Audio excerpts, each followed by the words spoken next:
Now, this lady right here is always all over the headlines because she is just a phenomenal speaker. Everybody loves her energy. Everybody respects her political side of things, and they respect her knowledge. Honestly, she's a very smart person. And Tulsi Gabbard, man, Tulsi Gabbard, she has endorsed Trump. That is big news. A lot of people are starting to endorse Trump, and nobody's putting it out there on MSBN. Oh my God, I can't even say this one on MSNBC and the big networks, CNN. Nobody wants to put the people who are endorsing Trump out there on these big platforms, and I wonder why. I wonder why, man. When you really look at it, they the Republican Party is fighting a machine. It doesn't matter at the end of the day. I don't even think it matters who they have as the face of the Republican Party. Regardless of who they have as the face of the Republican Party, they do not want the Republican Party to look good in any type of way. In any type of way. And for Tulsi Gabbard to come here and endorse Trump at a time like this, that is big. That is big. They're probably hoping it changes the image of what Trump is trying to portray. But let's tune into the video and see what's going on out here in these streets. Joining us now is Tulsi Gabbard, former 2020 Democrat presidential candidate and Fox News contributor. Tulsi, you were there today along with President Trump. How important was it for him to be there today?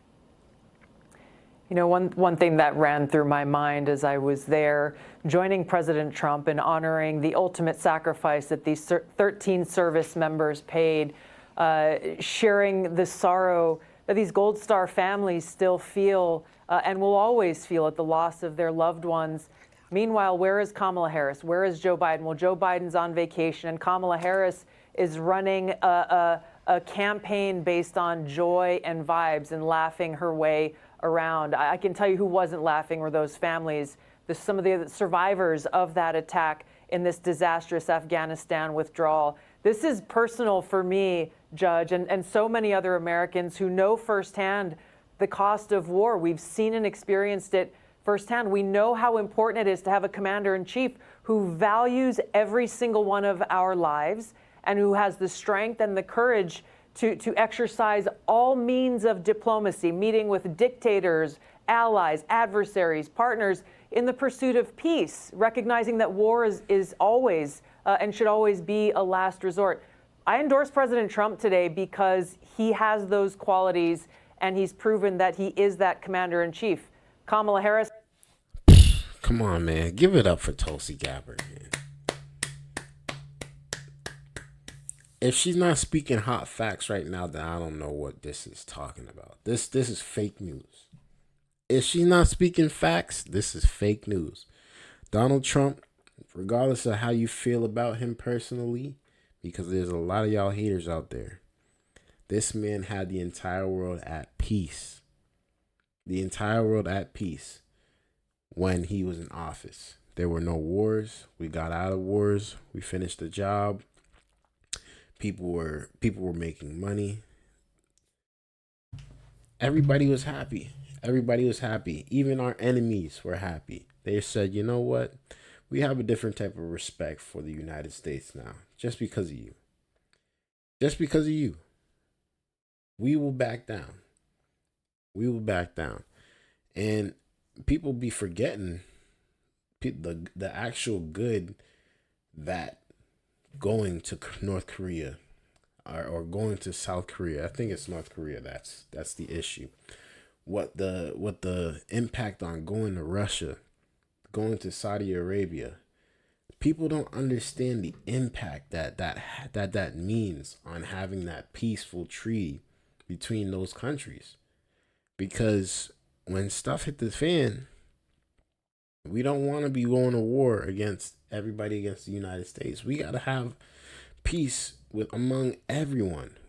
We want this entire country, entire world to be peaceful, not just the United States, not just the United States and Canada or South America or North America. We want the entire world to be peaceful. No wars here, no wars in the Middle East, no wars in Russia, no wars in China. But people say, oh, he shouldn't be sitting with dictators. So how is he supposed to make peace if he's not sitting with dictators, if he's not sitting with these people that are trying to blow our country up?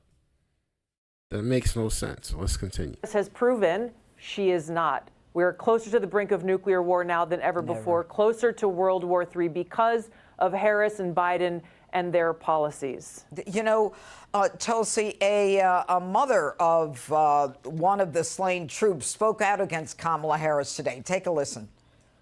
Vice President Harris is now running to be commander-in-chief. I wonder, do you have a message for her? You are with the whole administration in all of this.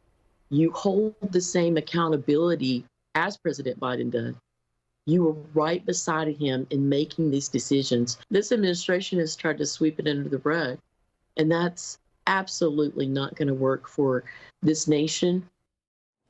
You know, Tulsi, your response to that? You know, I want to know if Kamala Harris has personally called every one of these 13 families and the families of those who came home injured. There was a triple amputee there today, there to honor the loss of his brothers and sisters. Has she called them to apologize for the decision that they made that resulted in this disastrous withdrawal and an explosion and an attack that took these 13 service members' lives that was completely preventable? Kamala Harris is completely unfit to serve as our commander-in-chief. Voters, regardless of whether you're Democrats or Republicans, need to know that truth, because that's really what this election is about, Judge. It's not about Democrats versus Republicans. Right. It's about having a president who stands for freedom, peace, and prosperity, which is Donald Trump, versus having a president in Kamala Harris who attacks our freedoms and censors us and uses political retaliation, who has pushed us to the brink of war, and who's created this economic hardship for Americans across the country. That's really the choice that we have before us. And for me, as a service member, as a veteran, it's a very clear choice. I love our country. I cherish peace and freedom, and I'm supporting Donald Trump in this election so that he... Yo, she's speaking facts, though. She's speaking facts. I can't even lie. Like, I can't even draw at one point. I'm like, not really feeling this right here.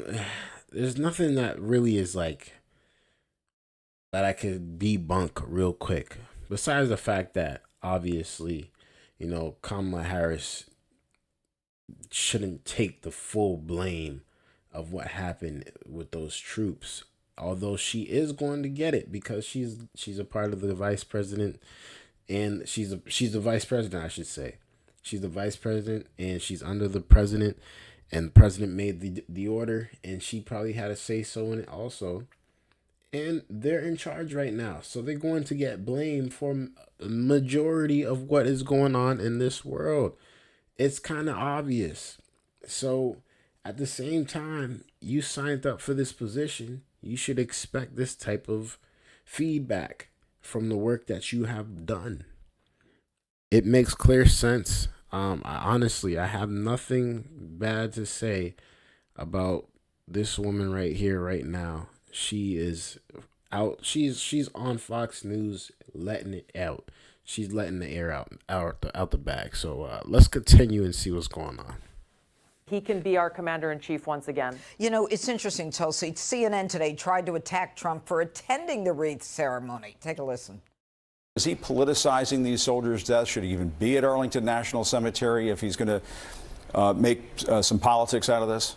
I just look at President Biden, under whose leadership we actually ended and made the tough decision to end our nation's longest war. That was the right decision by President Biden. You know, I guess the question, Tulsi, should have been, why wasn't Biden in attendance as well? But I want to ask you, just 4 years ago, you were one of many Democrats running against Donald Trump. Today, you endorse Trump. Why? Like I said, I've just made the case. The choice in this election is very clear. And I'm confident that if elected as president again, Donald Trump, he has the strength and the backbone to stand up to the military-industrial complex and keep us out of these unnecessary wars of choice. I want to point back to that clip you just played. Let's remember that Joe Biden on that debate stage did not even remember that his decision resulted in the deaths of 13 of my brothers and sisters in uniform. Donald Trump this morning, he didn't have a big crowd out there at Arlington Cemetery.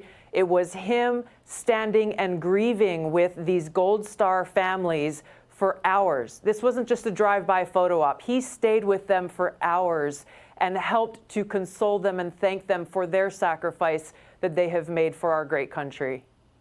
Was it emotional for the president? It was extremely emotional. It was extremely emotional for everyone who was there. It was groups of loved ones and family and friends. It was 2 survivors who were there at that attack at Abbey Gate in Kabul who came back, who were seriously injured now for the rest of their lives. It was such a powerful, powerful day. I'm grateful to have been there to offer my own sincere gratitude for their service and sacrifice. But it's so important that we have leaders who do this, who not just do it for a photo op, but actually express, as President Trump did this morning. I saw it, I felt it, I experienced it, the sorrow that he felt for the great loss that not only these families have felt, but our country endures. Well, and he clearly didn't look at his watch as Joe Biden did.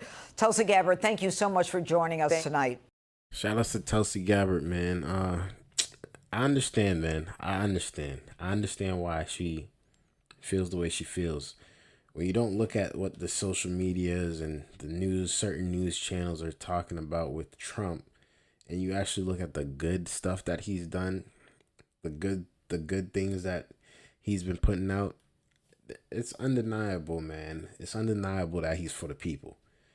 It's undeniable, man. Especially for the military, he is 100%. Always stood on business when it came to the military. He stood on business. So I respect it. Let me know y'all thoughts down below. This is big news here. This is a big loss for the Democratic Party. And they're thinking that it's going to be sweet come November 5th. But I don't see it happening. I don't see it happening, man. This is going to be a good one. Let me know y'all thoughts, man. Y'all got Trump or y'all got Kamala down below. Until next time, make sure you guys leave a like, hit that subscribe button on y'all way out. Peace.